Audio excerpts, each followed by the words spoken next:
शहर में रहने वाला आज़ादी की कीमत बाखूबी समझ सकता है और अपनी आज़ादी का नाजायज फायदा उठाने वाला कभी भी किसी के लिए भी खतरनाक साबित हो सकता है और ऐसे लोगों से आपकी हिफाजत करना पुलिस का फर्ज है। लेकिन ये केस हमारे फर्ज को चुनौती देने वाला था और इस केस का इन्वेस्टिगेटिंग ऑफिसर होने के नाते मैं मीडिया और मुजरिम दोनों के निशाने पर था। ये केस राजधानी दिल्ली का एक ऐसा केस था जिसने लोगों के दिलो दिमाग में खौफ पैदा कर दिया था।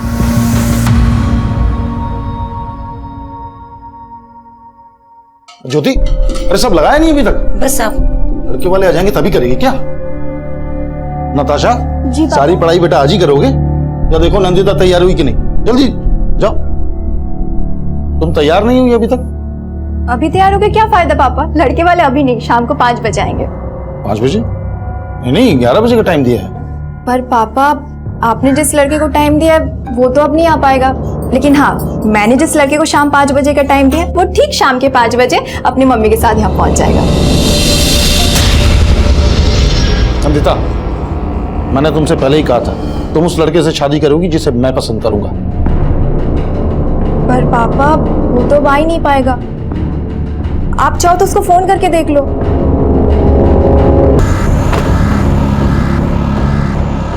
आइए आदिल साहब, सुबह से ही यहाँ बहुत बदबू आ रही थी। हम लोगों ने चेक किया तो ये लाश मिली है यहाँ पे। हो सकता है कि कल रात को ही किसी ने यहाँ पे इसे डंप किया। बड़ी बात है सर, मगर कुछ भी सस्पिशियस नहीं मिला है। हाँ, लाश जिस डायरेक्शन में मिली है वो सीसीटीवी के रेंज से बाहर है। आसपास के पुलिस स्टेशन में पता करो, क्या किसी ऐसे शख्स की मिसिंग कंप्लेंट दर्ज हुई है जिसके हाथ पे अनुराग लिखा हो या जिसका नाम अनुराग हो? बॉडी की पहचान होना बहुत जरूरी है, तभी पता चले। वो सब तो ठीक है सुधा जी, ये बताइए आपका बेटा राघव काम क्या करता है? वो पापा राघव अभी जॉब ढूंढ रहा है। ओह, जॉब ढूंढ रहा है। तो आपका घर तो आपका खुद का है ना? नहीं भाई साहब, हम किराए पे रहते हैं। काम करता नहीं है तो किराया और घर का खर्चा? जी मैं वो जॉब कहीं चोरी तो नहीं करता आपका बेटा? पापा आप राघव के ऐसे इंसल्ट नहीं कर सकते। तो ऐसे लड़के से तुम्हारी शादी भी नहीं कर सकता जो कमाता ना हो। शादी के बाद तुम कमाओगी और बैठ के खाएंगे ये लोग। ये पसंद है तुम्हारी? मेरी पसंद बहुत अच्छी है पापा। अभी कहाँ है वो? सर वो तो घर पे नहीं है। हमें पता चला है कि कई दिनों से वो घर नहीं आया है। कहीं कुछ छुपा तो नहीं रहा? साहब, अनुराग मेरा बेटा है, बहुत दिनों से घर नहीं आया वो। लेकिन क्या बात है साहब? हमें एक लाश मिली है और लाश की कलाई पर ये अनुराग नाम का टैटू मिला है। क्या आपके बेटे की कलाई पर भी कोई ऐसा टैटू था?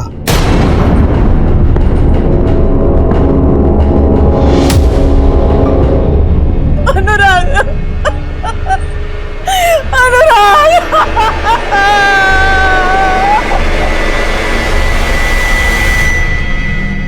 आपका बेटा अनुराग इतने दिनों से मिसिंग था, आपने मिसिंग कंप्लेंट फाइल क्यों नहीं की?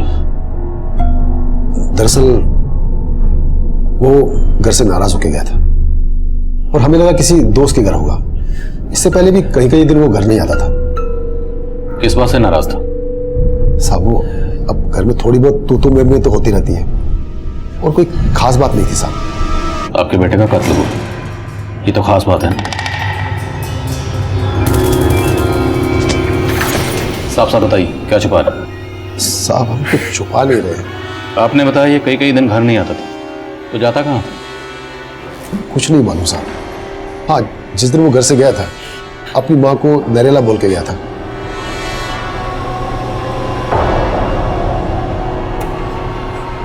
अनुराग, हाँ मम्मी। कहाँ जा रहा है? मम्मी मैं नरेला जा रहा हूँ। नरेला क्या करने जा रहा है? वहाँ पे नौकरी की बात चल रही है ना, इसलिए जा रहा हूँ। अच्छा मुझे आने में थोड़ा देर हो जाएगी, आता हूँ फिर मैं। नरेला में नौकरी की बात कहाँ चल रही थी? साहब हमें कुछ नहीं मालूम है, वो कुछ बताता ही नहीं था। वो किससे मारा साहब? माना अनुराग के पापा बहुत सख्त है, लेकिन वो अपने बेटे को नहीं मार सकते। चलिए मान लेते हैं कि आपके पति ने अनुराग को नहीं मारा, लेकिन अनुराग गायब था, तो उसकी मिसिंग कंप्लेंट क्यों नहीं दर्ज करवाई? कहीं ऐसा तो नहीं कि आप जानती थी कि आपके पति ने ही अनुराग का मर्डर किया है और आप जानबूझकर छुपा रही हैं? नहीं साहब, ऐसा कुछ भी नहीं है। मेरे पति ने कुछ भी नहीं किया।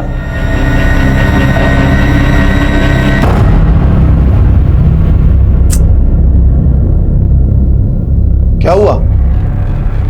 पता नहीं, राघव का फोन नहीं लग रहा है। तुमने राघव और उसकी माँ को इस मंगलवार को बुलाया था कि अगले मंगलवार को? नहीं मतलब। हेलो आंटी, आप और राघव आज आने वाले थे ना, क्या वो अभी तक आए नहीं? तुम क्या सोचती हो, तुम्हारे पिताजी की इतनी खरी खोटी सुनने के बाद मैं फिर से वहाँ अपनी बेइज्जती करवाने आऊँ? पर आंटी। देखो नंदिता, मैं अपने राघव की शादी ऐसे घर में करने की सोच भी नहीं सकती जिन्होंने मेरे बेटे की जान लेने की कोशिश की। पर आंटी, राघव। हेलो। अब क्या हुआ? हेलो, क्या? हाँ हाँ, ठीक है आता हूँ मैं। भाई तुम्हारे राघव और उसकी माँ तो आ नहीं रहे, तो मैं तो अपने काम कर लूं, आता हूं जल्दी।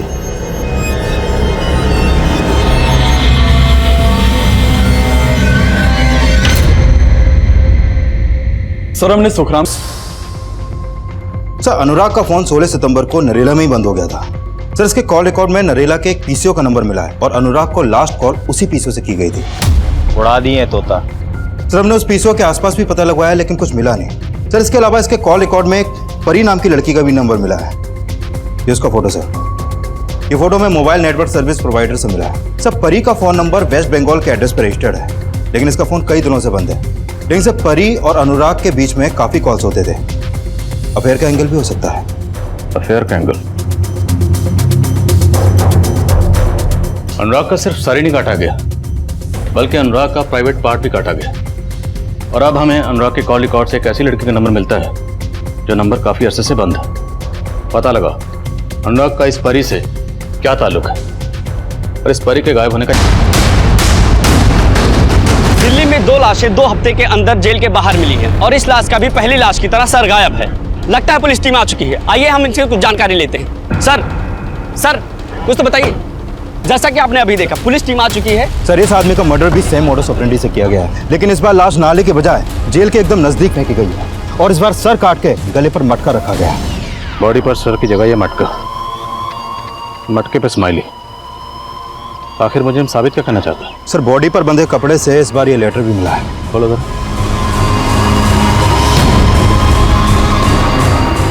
नपुंसक पुलिस वालों को एक और नपुंसक लाश का तोहफा। देख रहे हो लाश कहाँ मिली? वहाँ जहाँ तुम क्रिमिनल को सजा दिलाकर इंसाफ करने का डंका बजाते, लेकिन इंसाफ करना तुम्हें नहीं आता। पर मैंने इंसाफ कर दिया, काट दिया उसका सर धड़ से अलग। अगर तुम्हें सही से तहकीकात करनी आती है, ढूंढ के दिखाओ मुझे।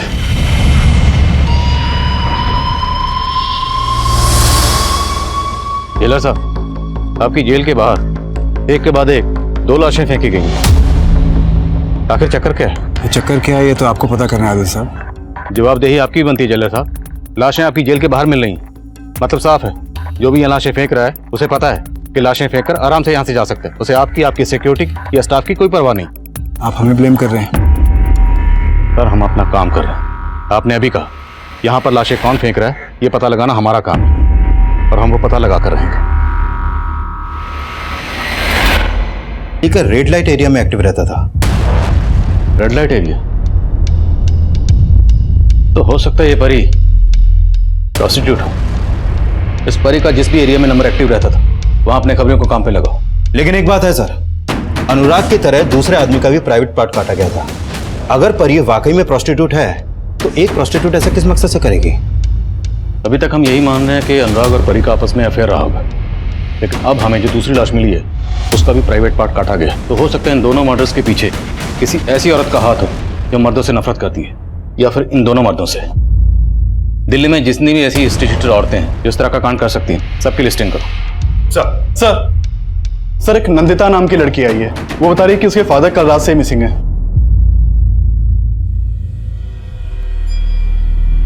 आपके फादर रंजीत कल कहाँ गए थे? सर उन्होंने कुछ बताया नहीं था, उन्हें कॉल आया और फिर।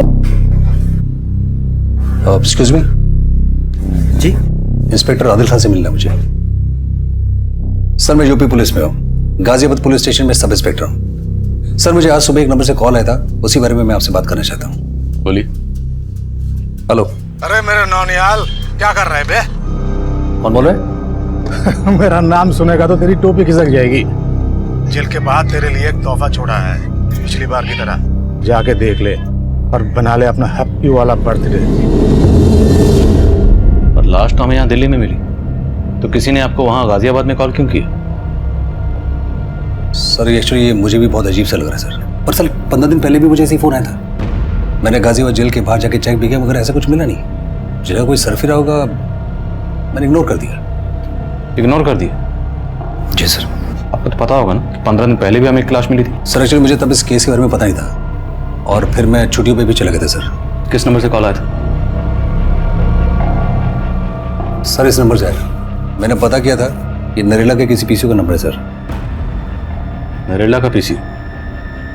15 दिन पहले जो हमें अनुराग की लाश मिली थी उसका फोन भी नरेला में ही बंद हुआ था, और उसे भी नरेला के एक पीसी से फोन आया था ना? हाँ सर। नंबर चेक कर।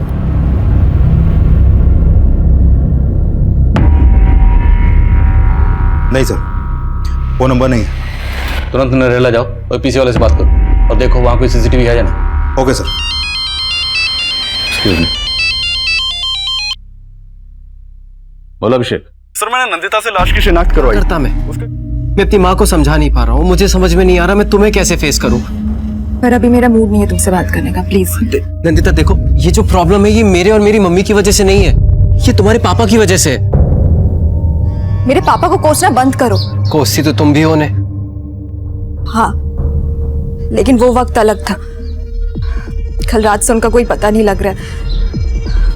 पता नहीं कहाँ है, कैसे। क्या?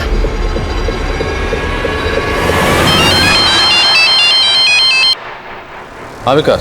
सर नरेला के एसपीसीओ के आसपास कोई भी सीसीटीवी नहीं है और कोई ऐसा क्लू भी नहीं मिला जिससे पता चले कि वो आदमी कौन था जिसने निहाल सिंह को कॉल किया था। देखो, इस निहाल सिंह के फोन में नरेला का पीसी का नंबर जरूर है और हो सकता है निहाल सिंह को छुपा रहा। लेकिन सर ऐसा क्या छुपा सकता है? देखो, बंदे ने खुद कहा कि ऐसा ही कॉल उसे तकरीबन 15 दिन पहले भी आया था। अब वो हमारे पास नहीं आया। दोबारा कॉल आया तब भी चुप बैठा रहा, लेकिन टीवी में न्यूज़ देखने के बाद फौरन चला आया। कहीं इस निहाल सिंह का और जेलर साहब का आपस में कोई कनेक्शन तो नहीं? क्योंकि जेलर साहब को इतना अंदाजा तो हो गया होगा कि हम उन पर नजर रखे हुए। साहब उसने तो काफी टाइम पहले ही धंधा छोड़ दिया था। धंधा छोड़ दिया तो आजकल है कहाँ वो? मालूम नहीं साहब। लेकिन साहब आप परी को क्यों ढूंढ रहे हो? ये अनुराग है, परी को बहुत कॉल करता था। ये जानता है इसको? साहब ये तो परी का रेगुलर कस्टमर था। परी के इस कस्टमर का मर्डर हुआ है। अब ये बोल कि तेरा और परी का इसके मर्डर से क्या कनेक्शन है? साहब मेरा कोई कनेक्शन नहीं है, लेकिन हाँ साहब इस अनुराग का इस परी से एक बार बहुत झगड़ा हुआ था और फिर साहब उसके बाद हमने उसको हॉस्पिटल में एडमिट करवा दिया था। ठीक होने के बाद साहब उसकी हालत ऐसी नहीं थी कि वो धंधा कर सके, इसलिए साहब वो वापस चली गई और फिर साहब ये अनुराग भी कभी वापस नहीं आया। कहीं को छुपा तो नहीं रहा? नहीं साहब, क्या बात कर रहे हैं साहब, आपसे झूठ बोल के मरना थोड़ी है साहब। सर परी और अनुराग को लेकर हीरो ने जो बयान दिया उससे परी का अनुराग के मर्डर का मोटिव स्ट्रांग लग रहा है। इस पिंप के बयान का भरोसा नहीं कर सकते। हो सकता है उसी ने परी को कहीं छुपाया। नजर रखो उस पर। सर मैं मानती हूँ कि मेरे और पापा के बीच डिफरेंसेस थे, पर इन सब बातों का उनके गायब होने से कोई लेना देना नहीं है। अच्छा वो उसके पापा ने आपका अपमान किया था, वो तो हमेशा आपकी इज्जत करती है। उस लड़की के तेवर मैंने उस दिन ही पढ़ लिए थे। अगर तू उससे शादी करेगा ना तो वो तुझे भी दबा के रखेगी और मुझे भी। उसके पिताजी तो बहुत ही अभिमानी इंसान हैं। जानता हूं, और वैसे भी वो तो इसलिए बंद था क्योंकि उस रात तुमने रंजीत को गायब किया था। क्या? नहीं साहब, मेरे बेटे ने ऐसा कुछ भी नहीं किया। उल्टा रंजीत मेरे बेटे को जान से मारने की कोशिश कर रहा था और ये बात खुद उसकी बेटी ने बताया राघव को कि उसका बाप मेरे बेटे को जान से मरवाना चाहता है। अगर रंजीत ने वाकई राघव को मरवाने की कोशिश की थी तो राघव का या राघव और नंदिता का, दोनों का रंजीत को गायब करने के पीछे कोई स्ट्रॉन्ग मोटिव होना चाहिए। सर मैंने रंजीत के कॉल रिकॉर्ड्स भी चेक किए। रंजीत का फोन जहांगीरपुरी में बंद हुआ था और रंजीत के नंबर पर जो आखिरी कॉल आया था वो एक फेक आईडी से लिए गए नंबर से किया गया था। हेलो। और तुमने बताया कि नंदिता को भी शक था कि रंजीत ने राघव को मरवाने की कोशिश की थी, तो हो सकता है रंजीत को जो आखिरी कॉल आया था वो उसी अटैकर का। रंजीत के कॉल रिकॉर्ड्स को क्लोजली एग्जामिन करो। हो सकता है रंजीत के कॉल रिकॉर्ड में उस शख्स का नंबर हो जिसने राघव पर अटैक किया था। सर हाँ बस मैं जल्दी पहुंचती हूँ। क्या चक्कर है? तोता और पिंजरा, इसका अनुराग के कत्ल से क्या कनेक्शन हो सकता है? सर कनेक्शन तो मुझे भी समझ में नहीं आ रहा है, लेकिन उस बुक स्टॉल वाले की बात से ये तो साफ है कि अनुराग का नरेला में कहीं आना जाना था, लेकिन वो नरेला में जाता कहाँ था फिलहाल इसका कुछ पता नहीं चल पा रहा है। और इस दूसरे आदमी की पहचान की भी अभी तक कोई लीड नहीं मिली है सर। इसकी पोस्टमार्टम रिपोर्ट आ गई है। इसका कत्ल भी ठीक वैसे ही किया गया जैसे अनुराग का किया गया। जेलर और निहाल सिंह की क्या खबर? सर इस जेलर का निहाल सिंह से तो कोई कनेक्शन नहीं दिख रहा, लेकिन इस निहाल सिंह का सर्विस रिकॉर्ड जानने लायक है सर। यूपी के क्रिमिनल्स इसके नाम से ही कांपते हैं। कस्टडी में बहुत बुरी तरह पीटता है वो क्रिमिनल्स को। तो सर हो सकता है कि उसका ही चोट खाया हुआ कोई क्रिमिनल जेल के बाहर लाश फेंक कर उसे चैलेंज कर रहा हो। इस निहाल सिंह से फिर से मिलना पड़ेगा। हाजिर करो। सर सोच क्या रही है? चपाती थे ना? ये क्या तरीका है? जानवर समझ रखा है? जानवर तो आपने समझ रखा था हमें। वो बेचारा तो जानवर से भी बुरी मौत मरा। अपना खून नहीं था वो, पता नहीं किसकी औलाद थी। सर उस कॉलर के बारे में आपको मैंने बताया और आप मुझ पे शक कर रहे हैं। आप मुझे क्रॉस क्वेश्चन कर रहे हैं सर। तुम्हारा सर्विस रिकॉर्ड चेक किया हमने। 1 साल पहले तक तुम गोरखपुर में पोस्टेड थे और तुम्हारी कस्टडी में एक कस्टोडियल डेथ हुई थी। इस डेथ का तुमने एनकाउंटर बनाने की कोशिश की थी। मीडिया ने काफी उछाला था तुम्हारे केस को। सर मीडिया तो आपका केस भी काफी उछाल रही है। मीडिया के कहने पर आप मुझसे सवाल नहीं पूछ सकते। हम तुमसे सवाल मीडिया के कहने पर नहीं, अदालत की इजाजत से कर रहे हैं। अब ये बताओ कि जेल के बाहर जो लाशें मिल रही हैं उससे तुम्हारा क्या कनेक्शन है?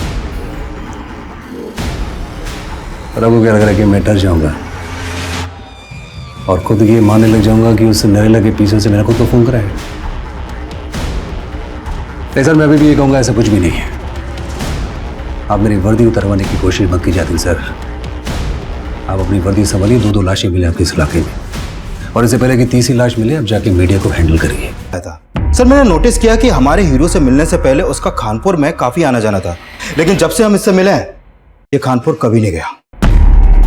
तो इस बार कॉल आया खानपुर के पीछे से। हो सकता है परी खानपुर में कहीं छिपी हो। अपनी टीम को फैला दो वहां और परी को ढूंढ निकालो। सर मैंने रंजीत के कॉल रिकॉर्ड्स दोबारा से स्टडी किए। सर रंजीत के कॉल रिकॉर्ड में परी का नंबर मिला है और 1 महीने पहले तक रंजीत परी के साथ टच में था। रंजीत परी के टच में था? परी की तरह रंजीत भी गायब है। जेल के बाहर हमें जो लाशें मिल रही हैं, रंजीत का पक्का इनसे कोई कनेक्शन है? सर इन दोनों केसेस में और एक कनेक्शन है। सर अनुराग समाधान नाम की ट्यूसडे वीकली मैगजीन पढ़ता था और रंजीत की बेटी नंदिता वो भी समाधान मैगजीन के लिए ही काम करती है। Tuesday weekly. पोस्टमार्टम रिपोर्ट के हिसाब से अनुराग का कत्ल हुआ 16 सितंबर को और उस दिन था ट्यूसडे।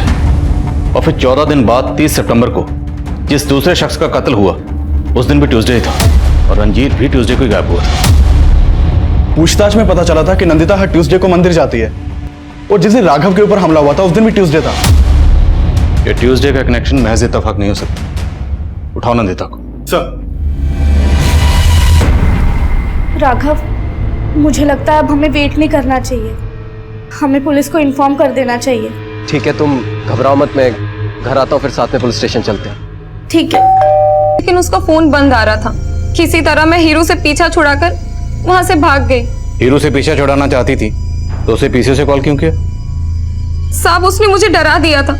उसने बोला था अनुराग के मर्डर केस में पुलिस तुझे ढूंढ रही है और वो मुझे मुंबई भेज देना चाहता था। साहब वो मुझे आपकी धमकी देता था और वो मुझे मुंबई भेजकर मुझसे फिर से वही धंधा करवाना चाहता था। साहब मुझे पक्का यकीन है अनुराग का मर्डर हीरो ने ही किया है। नहीं साहब, नहीं साहब मैं सच बोल रहा हूँ। साहब मैंने अनुराग का मर्डर नहीं किया साहब। तूने सिर्फ अनुराग का नहीं इसका मर्डर भी किया। बोल, ये तेरी कौन सी आशिक है? रंजीत को कहाँ गायब किया? साहब उसकी बेटी कहाँ नंदिता? मैं सच कह रहा हूँ, मैं किसी नंदिता को नहीं जानता। मैंने कुछ नहीं किया है साहब। हो सकता है रंजीत ने तुझे राघव को मारने के लिए कहा। साहब वो मैं नहीं था साहब, वो कोई और होगा। मैंने किसी को नहीं मारा साहब, मेरा यकीन करो, मैं सच बोल रहा हूँ। सच बोल दे नहीं तो और पिटेगा। साहब मैं सच बोल रहा हूँ, मैंने किसी का मर्डर नहीं किया है साहब। हीरो से सच उगलवाने के लिए हमने कई तरकीबें अपनाई पर वो आपसे क्यों डरेगा? सर मुझे तो ये सवाल भेजने वाला कोई साइको ही लग रहा है। हो सकता है साइको वही हो जो हमें चैलेंज कर रहा है। हेलो।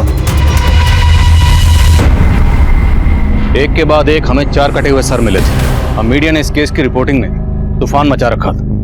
हम बहुत प्रेशर में थे और सबसे बड़ा प्रेशर था अनुराग के अलावा बाकी बची विक्टिम्स की पहचान पता करना। हमें जल्दी एक धड़ और मिला। हमने रंजीत की बेटी नताशा से उस बॉडी की शिनाख्त करवाई। वो बॉडी रंजीत की थी, पर रंजीत और अनुराग के अलावा एक मेल और एक फीमेल का कत्ल हुआ था। और दूसरी तरफ नंदिता अभी भी गायब थी और काफी कोशिशों के बावजूद हमें नंदिता का कोई सुराग नहीं मिला था। और तब हमें यही लग रहा था कि शायद क्रिमिनल का अगला टारगेट नंदिता हो। सर, ये दूसरी लाश जो जेल के बाहर मिली थी, इसकी शिनाख्त हो गई है। इसका नाम मुकेश है सर। नेटिव प्लेस बिहार का है, लेकिन दिल्ली में इंद्रलोक में अकेला रहता था और टैक्सी चलाता था। सर, इस मुकेश की बीवी बिहार में रहती है। कई दिनों से उसका पति से कोई कांटेक्ट नहीं हो पा रहा था, इसलिए उसने बिहार पुलिस में इसकी मिसिंग कंप्लेंट दर्ज करवाई। और फिर इंद्रलोक पुलिस ने भी इसकी इंक्वायरी की थी, लेकिन उन्हें कुछ मिला नहीं। और फिर अभी इसकी बीवी ने इसकी शिनाख्त की है। ये रंजीत, अनुराग और अब ये मुकेश, ये सब के सब कत्ल ट्यूसडे के हुए। इस सब में ये ट्यूसडे कनेक्शन कॉमन है। और एक कनेक्शन कॉमन है, ये सब लोग बिहार के रहने वाले। ये सब बिहार से दिल्ली आए थे। आप कहना चाहते हैं वो साइको किलर दिल्ली में रहने वाले बिहार के लोगों को ही ट्यूसडे वाले दिन मार रहा है? ये काम पक्का किसी साइको किलर का ही है, और ऐसा साइको किलर जो बिहार के लोगों से नफरत करता है। इसलिए हो सकता है उसका अगला टारगेट नंदिता हो, क्योंकि नंदिता भी बिहार की रहने वाली। मैंने कुछ नहीं किया। 30 सितंबर को तुमने इस आदमी को अपनी टैक्सी में बिठाया था। इस आदमी का मर्डर हो चुका है। सिर्फ इसका ही नहीं, और भी कई मर्डर हुए, और वो सब मंगलवार को। मंगलवार को सब? लेकिन मैं तो मंगलवार को टैक्सी चलाता नहीं हूँ साहब। मंगलवार को मैं छुट्टी करता हूँ। मंगलवार को मेरी टैक्सी राम कुमार चलाता है। राम कुमार? हाँ सर। कौन राम कुमार? अरे सर, मैंने किया क्या सर? लेके जा रहे हैं आप? अरे सर, मैंने क्या किया? इन्होंने किया क्या है? पर सुनिए तो, इन्होंने किया क्या है?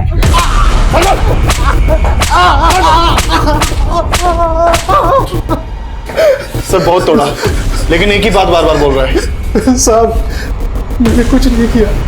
उस रोज उस आदमी को दीपाली चौक के बहुत छोड़ दिया था। लेकिन जब तक सच नहीं बोलेगा ना, हम तुझे छोड़ने वाले नहीं। मीटर डाउन रखो।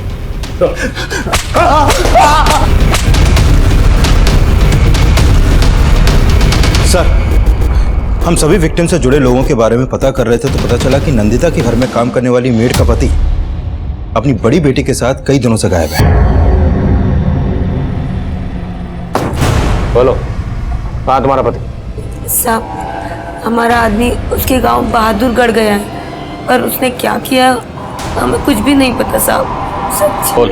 साहब, मैंने कुछ नहीं किया साहब। मैंने तो सिर्फ नंदिता को उठाया था साहब, क्योंकि उसने मेरी बीवी को बांझ बना दिया साहब। साहब, मेरी 5 बेटियां हैं। मेरा आदमी संतोष बेटे की चाहत में हर साल मुझे पेट से कर देता था। इसलिए नंदिता दीदी ने कहा था कि इतने बच्चे पैदा करेगी तो जीते जी मर जाएगी तू ज्योति। क्या करूं दीदी, मैं भी बहुत परेशान हूँ, पर आदमी सुनता ही नहीं है। उसकी तो बस एक ही रट है कि उसे बेटा चाहिए। नहीं बोलेगा ना तो खड़ा होने के लायक नहीं रहेगा। तुम्हारे बारे में सब पता चल गया। 2 साल पहले तुम चोरी के इल्जाम में अंदर हुए थे, और अब ये सारे चोरी नहीं किए। नहीं की हम चोरी। हमने सबको मारा, लेकिन हमने चोरी नहीं की। पुलिस वालों ने जबरदस्ती चोरी के इल्जाम में फंसाकर हमको बहुत मारे। अनुराग, रंजीत, मुकेश और सुनिधि, इन सब ने तुम्हारा क्या बिगाड़ा था? उन्हें क्यों मारा? वो सब गलत थे, और गलत लोग हमें बर्दाश्त नहीं होते। मंगलवार को तुमने एक के बाद एक मासूम लोगों का कत्ल किया, वो गलत नहीं था? मंगलवार हम कोई गलत काम नहीं करते हैं, लेकिन उस मंगलवार को हमने उस कमीने अनुराग को कैद कर लिया। तो अनुराग को जानता था? हाँ, वो टैक्सी चलाना चाहता था।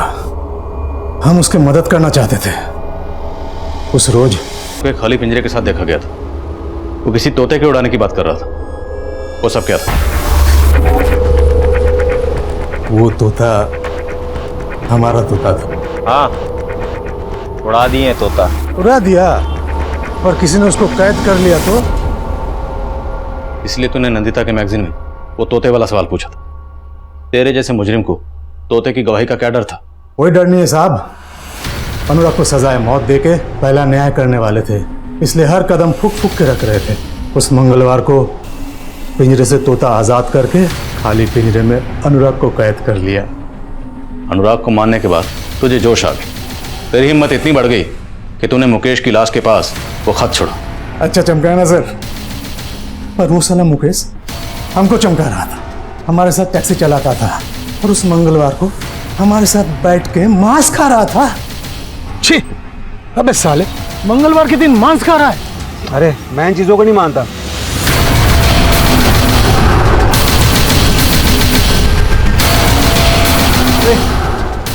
छोड़ दो मुझे, जाने दो मुझे, छोड़ दो मुझे। चुप साला मांसाहारी, अब तेरा मांस निकालेंगे हम।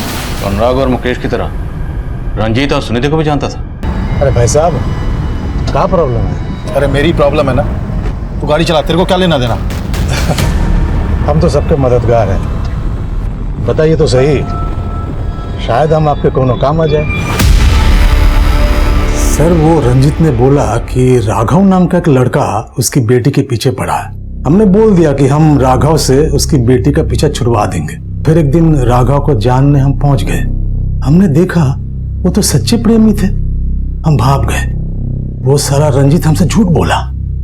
उसको तो सजा मिलना ही है। उसको टैक्सी में बिठा के अपना बूचड़ खाना में ले गए। वहां भी बरबर कर रहा था। तो पुलिस की वर्दी क्यों पहनता था? हम न्याय करते थे, इसलिए न्याय की वर्दी पहनते थे। अनुराग की मौत के बाद तो हर लाश के पास खत छोड़कर हमें चैलेंज कर रहा था, तो सब इंस्पेक्टर निहाल सिंह को फोन क्यों किया? हिम्मत ही तो हमें फोन करता, उसे फोन क्यों किया? ने चुनौती भरे खत का असर बढ़ाने के लिए नेट में सर्च मारा, निकाल लिए सब इंस्पेक्टर निहाल सिंह का नंबर। हेलो। अरे मेरे नौ निहाल, क्या कर रहा है बे? कौन बोल रहे? उसको सुना के बड़ा मजा आया, लगा तुम जैसे पुलिस वालों से बदला ले लिया, क्योंकि तुम जैसे पुलिस वालों की वजह से हम 6 महीना जेल के अंदर रहे, अपने बीवी बच्चों से दूर, ऐसे गुनाह के लिए जो हमने किया ही नहीं। और अब इस बार 6 महीने के लिए नहीं, पूरी जिंदगी के लिए जेल में जाएगी। अब बीवी बच्चों का क्या होगा? बदला लेते वक्त सोचा था? नहीं सोचा ना, अब सोचना, जिंदगी भर जेल में बैठकर। मेरा सामना हर तरह के मुजरिमों से हुआ है, लेकिन रामकुमार जैसा मुजरिम, उसके जुर्म करने के जुनून को, जुर्म करने के मकसद को, उसके पागलपन को समझना आसान नहीं था, क्योंकि ऐसे मुजरिम अक्सर हमारे आसपास बिल्कुल नॉर्मल इंसान की तरह रहते हैं, पर वो अंदर से एबनॉर्मल होते हैं। इसलिए उनके जहन में क्या तूफान मचल रहा होता है, उसे समझ पाना आसान नहीं होता। एक पुलिस ऑफिसर होने के नाते मैं इतना जरूर कहूंगा कि किसी भी अजनबी या जान पहचान वाले को अच्छी तरह समझने और जानने के लिए हमारी ऑब्जर्वेशन में एक पैनापन होना जरूरी है, ताकि हम वक्त रहते ऐसे लोगों से खुद को और हमारे जान पहचान वालों को सतर्क कर पाएं। और यही नहीं, अगर आपको किसी के एबनॉर्मल बिहेवियर में जुर्म की कोई दस्तक महसूस हो तो फौरन इसकी इत्तला नजदीकी पुलिस स्टेशन में दें।